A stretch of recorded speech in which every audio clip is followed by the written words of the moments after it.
tonight to be able to introduce our very newly elected incoming council member, Dan Strauss.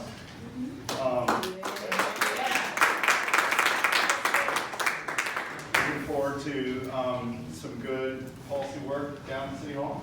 Yeah. You and I didn't talk too much about the format. I thought I'd just give you the floor to kind of talk a little bit about what your thoughts are, your objectives, what you're hoping to do after, and then we'll let folks ask a few questions. Absolutely. That sounds really good. And I'll kind of come more closer to the center of the room. How is everyone this evening? Very well. That's great. I see a lot of familiar faces. I see a lot of range of opinions in the room. You know, I grew up in this neighborhood. Who remembers Y2K? Let's do it. All right. So that globe was spinning on Y2K. My father in the back was breakdancing on this very floor. We all thought the lights were going to go out, and did not. I was very happy about that. And so it's a real pleasure and honor to, so many years later, get the opportunity to serve our community. I have a deep legislative experience. I can see from recognizing everyone in this room, I do not need to give my son speech again. And I will give you kind of a perspective of where we are today. So I do not have any campaign staff. I'm not sworn in. I don't have any official staff. I am staffing myself and not checking my email. So if you haven't gotten a response on email, that's why.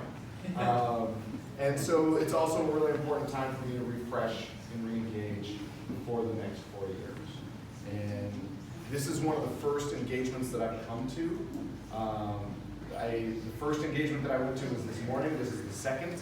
I have been recouping from 10 months of campaigning so that we can hit the ground running. I'm really excited for the opportunities that we have ahead. We've got our staff picked out. It's not announced. We're close to having a district office set in place. Also not announced because I haven't signed the paperwork. We've got a lot of really great opportunities. The official swearing in is coming up. There's just so much to do in our community. I've already, because I currently work for Councilmember Bagshaw, I've been able to do a lot of transitioning already. There's just quite a lot going on. I don't know what more. I mean, that's the situation on the ground today. And I'd be happy to take questions. Are you going to have an office in Ballard? That's right. Yes or no? Yes. That's an affirmative, sir. Thank you. So I have one other question. What was your first speaking engagement? It was the Maritime Industrial Association this morning. Yeah. For the working waterfront. Do you know that Don Willis Furniture is empty? You know, they only give us $8,000 a year for an office budget. So unfortunately, I think that might be a little bit out of my price range, but I wish. So on Market, they're doing work now between 24th and 32nd, my understanding, on both sides of the street. Oh yeah, very aware. My understanding is they're going to be moving 15th to 24th. That's correct. Have you thought about how that helped the businesses? I mean, I had no idea how the businesses are surviving now. Correct. South of there, wherever it's the other side of 24th, but before when they hit it, go to 15th, that's amazing. Have you had any thoughts about what you can do to help the businesses during this? So I have also not had the pleasure of taking very many meetings so far. The one meeting that I have had was with the Ballard Alliance to discuss this very issue, because small businesses are feeling that pinch. Some of my favorite restaurants are along that road. I go to Ballard Coffee Works all the time. So I think us being those customers, us making sure that we hold our events there is an important way to do that. And there may need to be some work with the city to pause construction on Market Street to allow some of that activity to come back. And the other aspect of it is that along that section, eventually, once court orders are done, could be another 40 years.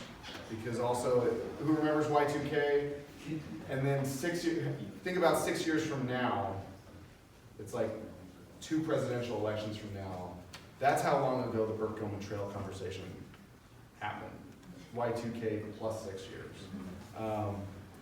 When the Burke Owen Trail goes along these businesses, we have wallets, pocketbooks that are, you don't have to find parking, that are gonna be able to serve these businesses. So I think that there will be an advantage to being placed along Market Street. I don't think that that is happening right now.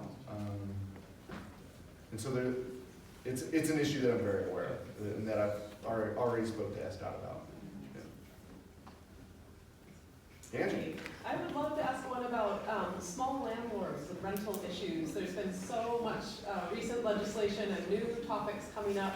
Yeah. There's a lot of small landlords in Ballard and Yep. citywide, and I'm kind of just curious if it's on your radar.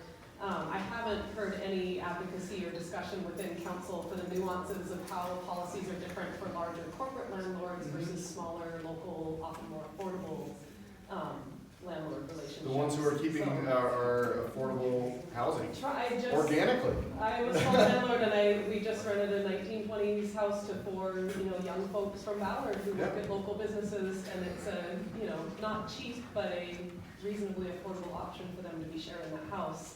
But with the new first-in-time legislation that just passed, I have to be honest, they wouldn't pass the criteria that I feel like I have to set if I were to have to take the first person who walked in the door without being able to interview them. Yeah, are you asking this because you know I'm a renter?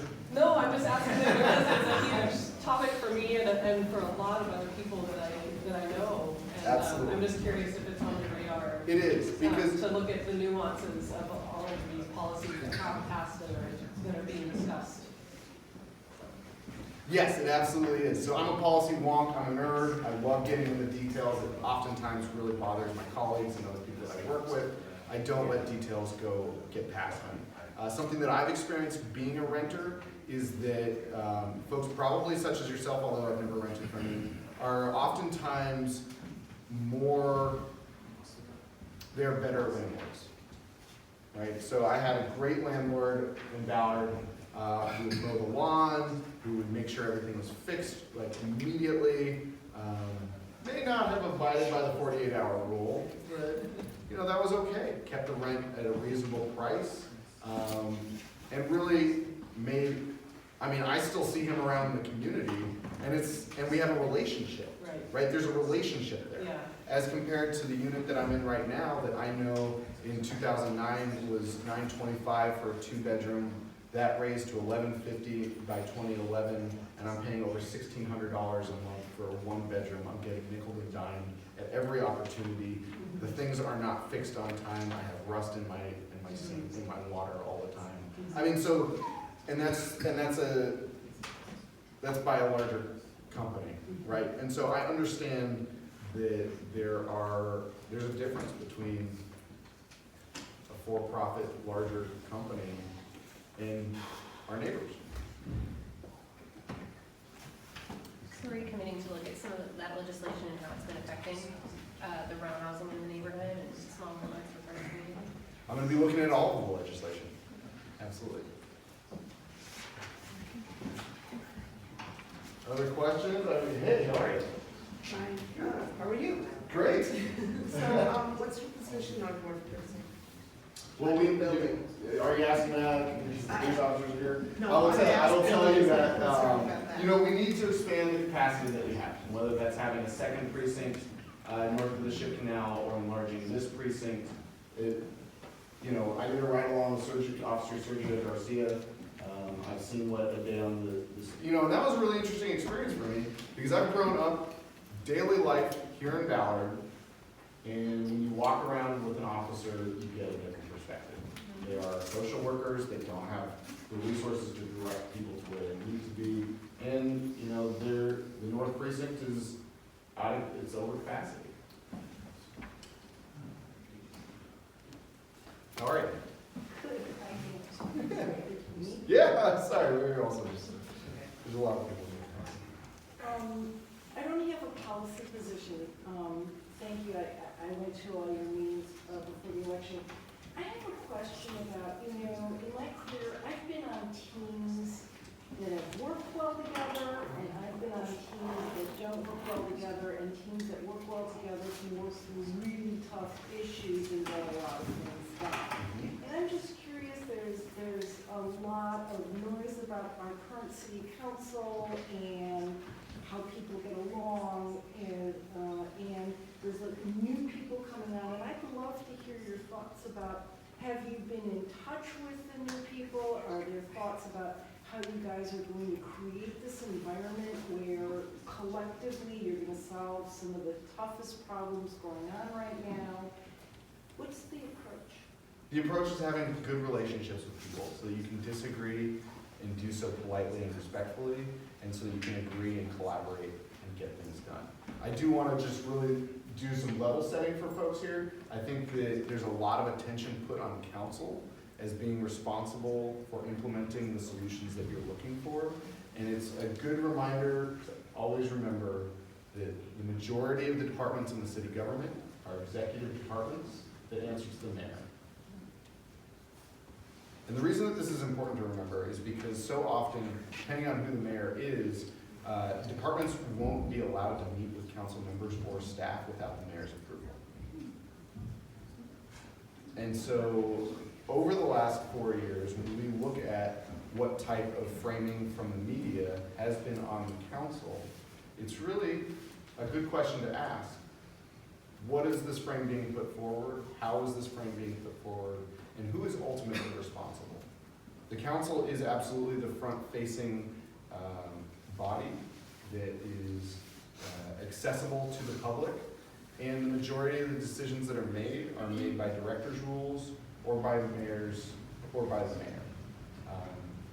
So I think that's just something to remember. And what I can say is that I'm excited to work with a host of new members on the council. I've gotten to meet all of them throughout the course of this. I've gotten to speak with some of them more than others.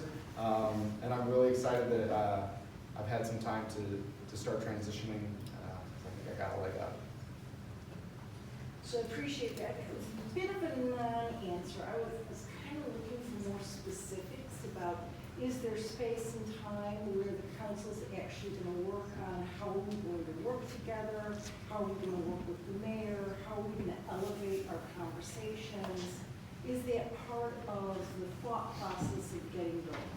That's part of my thought process, and I'm sorry if you thought that I was not direct. When I said it's all about relationships, so that you can agree with people and so that you can disagree with people, that's exactly what you just summed up in your statement.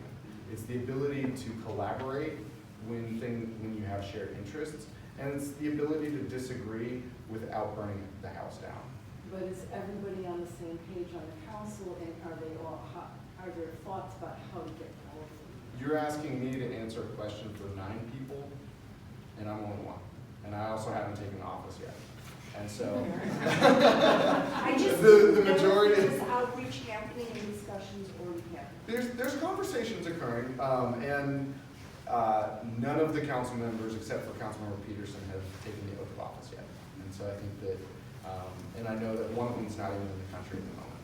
So He's getting a new suit though. that's, I've heard that all day. I've heard that all day. I have one really quick, easy one, and then one that may take a little longer. But what committee, do you know what your committee assignments are going to be? There's a whole bunch of scuttlebutt. I'm not going to say anything until the ink's dry on the paper. Okay, because I would love to. And then the second one is kind of, riffing off of the public safety thing, since we have our guests and so forth.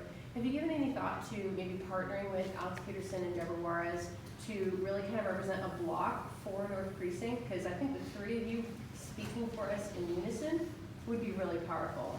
And what would your priorities be in that vein? Like what to really do to, address some of the issues of public safety in District 6, but, it's in North Precinct. Yeah, so I think the 3 of us, working together, it's beyond just the North Precinct. I can tell you that we've had conversations already. I'm excited. I worked with Councilmember Peterson as staff when he was staffed Councilmember Burgess, and I was staffed to Senator Frock. That was a time that also overlaid into Lake City. One of the reasons that I was a proponent of district elections was because I saw the Lake City Community Center being overlooked by the city time and time again, simply by stating that Meadowbrook Community Center was close, and for those of us who are in the north end, the deep north end, we knew that there was a difference in population between Meadowbrook and Lake City. And so, I've got a strong affinity for District 5, for District 4. I'm excited to work with those council members, and we've already been in conversation. Jody? Is there recognition that the plans for rebuilding the North Precinct were more grandiose and expensive than the population was generally willing to accept? That's been a repeated theme. You know, I think that rather than getting back into the weeds of the last round of conversations, that it's important to move forward. I think that an important aspect that we all need to remember about the North Precinct, because the West Precinct was completed for a comparable cost before the North Precinct. And the thing that happened in between those two interactions was the new youth jail was put forward. And, you know, that's a space that I have gone with my parents through their work to see what that facility, that courtroom looked like. Again, not in custody. I was there under the guise of my parents doing the work. And that courtroom needed to be rebuilt. There's no question about that. And we also did not need to expand the number of beds for children to be put in prison, because we know that when you put a child in prison, they are traumatized in a way that cannot be undone at times.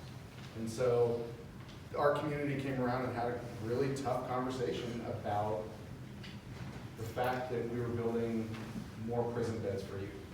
And that was something that happened in between the West Precinct and the North Precincts being built. And that's something that we need to recognize. I didn't realize the city ran a prison. We didn't, and that was a county issue, and it was put to voters.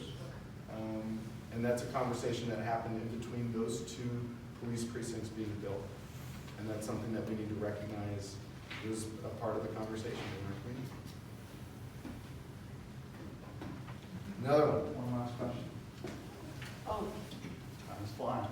I just wanted, since you were here, I run my Ballard Facebook group, and a lot of the stuff I hear about all the time is bike and stroller thefts, mostly bike thefts, and car crawls and car thefts, and I just want you to know that I'm sure you're somewhat aware of that, but Very aware. it's a good place to collect some of what people are concerned about. And we see chop shops in the neighborhoods. And I kind of wonder why we don't have, I guess this is a question for the police department, but why don't we have a bicycle kind of squad that They already do. focuses on bicycle theft? Kevin, say that, you want to help me out?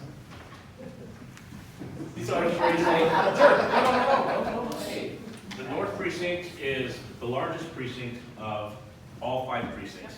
You have a population of 268,000 people here. You have a larger population than the city of Spokane. You have a larger population than the city of Tacoma, and we have finite resources. We do have burglary theft detectives that are severely overworked.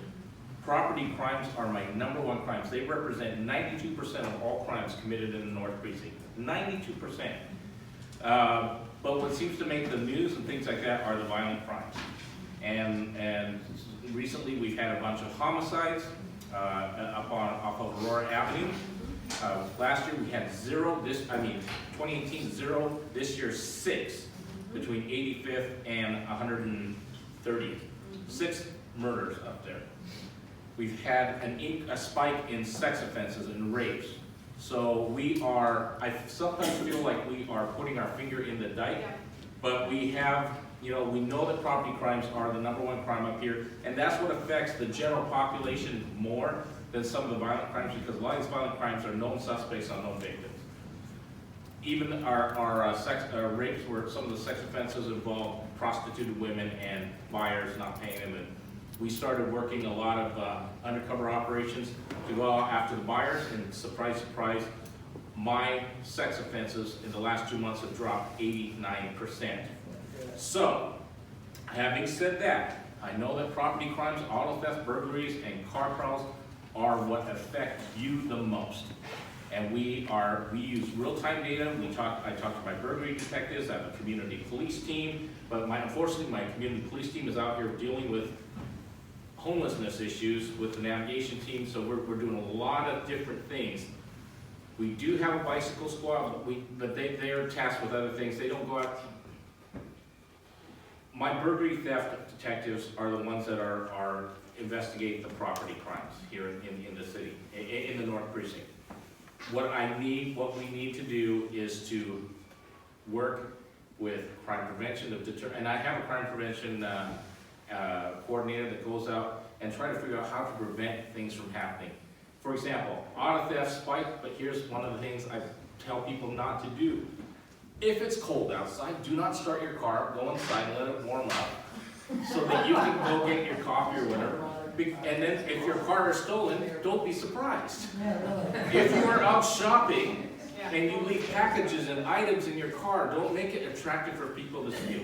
With the newer cars, you know, some of these newer vehicles where they use key fobs and electronics, they're harder to steal than those 1993 Honda Accords, which are the #1 car that's stolen. We do have an auto theft squad that works specifically auto theft. We have a major crimes task force that also works on various crime issues. But here's the true fact, 92% of the crimes are property crimes, but I guarantee you only 8 to 10% of the population is committing those crimes. It's just a handful of different groups that are out there committing these crimes. And if we can get these people arrested and convicted and put away, your property crimes will decrease. Thank you for. Yeah. Yeah, thanks very much for that. Oh, she's gonna bend my ear, I know. Right now, so we don't have time on the agenda, but what we are gonna do is have you back. Yes, Kathy. Yeah, and I'll be more than happy to stick around tonight and answer any questions one-on-one. I just want to know if Dan's staff lives in District 6. That's it. Some do, some don't. Right. Some do, that's good to hear. Okay. Do my staff live in District 6? I am excited to say that the majority do. And it's also helpful to have staff in other parts of the city because while this is a district position, we absolutely have to keep the whole city in mind. Otherwise, we're not working as a city family and we're not looking out for everyone in our community. I've had the pleasure of sitting on the district council, the Ballard District Council in particular. I'm excited to be back, and I'm excited to get to work for you. Well, we're really glad to have one of our own. Yeah, Right here. absolutely. We've been expecting and looking forward to really building a more organic and kind of ongoing relationship with your office, so realize that it's all just getting started now. Hasn't even started. Yeah. But in another month or two, it'll certainly be rolling, so we'll look forward to this ongoing conversation. And again, thank you for those who supported me, and for those who didn't support me in this election, I look forward to working with you and earning your trust and earning your support